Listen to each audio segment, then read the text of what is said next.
Hi friends, 2026 എൻ്റെ ആദ്യത്തെ video ആട്ടോ ഇത്. ഓഫീസിൽ പോകാനുള്ളവരുണ്ട്, റെഡിയൊക്കെ ആയതിന് ശേഷം ആട്ടോ വീഡിയോ എടുക്കാൻ പറ്റിയ. ഇറങ്ങണമെങ്കിൽ തൊട്ടൊരു 10 മിനിറ്റ് സമയം ഉണ്ടായിരുന്നു. അപ്പോൾ അത് ഞാനൊന്ന് മുറ്റത്തൊക്കെ ചുമ്മാ ഇറങ്ങി. അപ്പോൾ ഞാൻ നോക്കിയപ്പോൾ ഈ പൂവില്ലേ, ഈ പൂ നോക്കിയപ്പോൾ ഒരേ ചെടിയിൽ തന്നെ 2 കളർ പൂ ഉണ്ടായിരുന്നു. ഒന്ന് മഞ്ഞയും ഒന്ന് മജന്ത കളറും.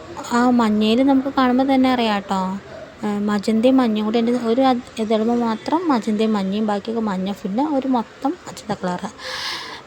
ഇത് കണ്ടപ്പോൾ എനിക്കൊരു പ്രത്യേകത ഒരു അത്ഭുതം തോന്നി. നമ്മൾ ചെമ്പരത്തിയിൽ എങ്ങനെ ഉണ്ടാവാറുണ്ട്, അങ്ങനെ പല പല പൂക്കളിലും അങ്ങനെ ഉണ്ടാവും, ഒരുമിച്ച് നിൽക്കുമ്പോൾ അങ്ങനെ ഉണ്ടാവില്ല. അപ്പോൾ എനിക്ക് പെട്ടെന്നൊരു ഭംഗി തോന്നിയായിരുന്നു ഞാൻ വീഡിയോ എടുത്താട്ടോ.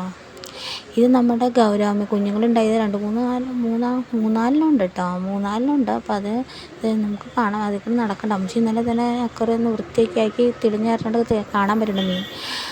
പിന്നെ ഇത് പോയിന്ന് വിചാരിച്ച റോസാ ചെടി കേട്ടോ, ഇത് പയ്യെ കിളിർത്തുന്നുണ്ട്. 2025 പോയിന്ന് വിചാരിച്ച് 2026 കിളിർത്തുന്നു. അതിൻ്റെ അർത്ഥം തന്നെ നമുക്ക് മാറ്റം വരുമെന്നാണല്ലോ. പിന്നെ ചാമ്പയ്ക്കയിൽ ഈ തവണ ചാമ്പയ്ക്ക കുറച്ചേ ഉണ്ടായിട്ടുള്ളൂ. പിന്നെ ഉണ്ടാവണത് പിള്ളേർ പറിക്കാനായിട്ടുണ്ടോന്ന് കിട്ടാനുമില്ല. കുരുന്ന് നമ്മൾ പറിച്ച് തിന്നെയാണ്, അടിയിലുള്ളതൊക്കെ പറിച്ചു. അപ്പോൾ ഒരു ചാമ്പയ്ക്കിൻ്റെ കിടക്കണം. ആ ചാമ്പയ്ക്കിൻ്റെ ഇടയ്ക്കിടെ സൂര്യൻ്റെ വെട്ടം കാണാൻ നല്ല ഭംഗിയുണ്ടായിരുന്നു. പിന്നെ കോഴിയും പൂച്ചയൊക്കെ ഞാൻ ഇറങ്ങാൻ നേരത്തെ എൻ്റെ ചുറ്റും കൂടും കേട്ടോ. കോഴി 2026 27 അതുങ്ങൾക്കൊന്നും അറിയാൻ പാടില്ലല്ലോ. അതുങ്ങൾ രാവിലെ തന്നെ അതുങ്ങൾ പണിയിലേക്ക് ഇറങ്ങി. പിന്നെ ഇത് അമ്മച്ചി നട്ട വഴുതനങ്ങയാണ്. അതിൽ പൂവുണ്ടായിട്ട് 2 കായ ഉണ്ടായിട്ടുണ്ട്, 2 ഉണ്ടായി കിടപ്പുണ്ട്. ചെറിയ ഒലത്തിനൊക്കെ പറ്റും. നമ്മൾ വീട്ടിലുണ്ടാവുന്ന എന്ത് സാധനമാണെങ്കിലും അത് ഒലത്തി കഴിയുമ്പോൾ നല്ല രുചിയായിരിക്കില്ല. എനിക്ക് വഴുതനങ്ങ അത്ര ഇഷ്ടമല്ല. പിന്നെ ഓഫീസിൽ വന്നു കഴിയുമ്പോൾ ഒരു ചായ കുടിച്ചിട്ടാട്ടോ ഓഫീസിലേക്ക് പോകുന്നത്.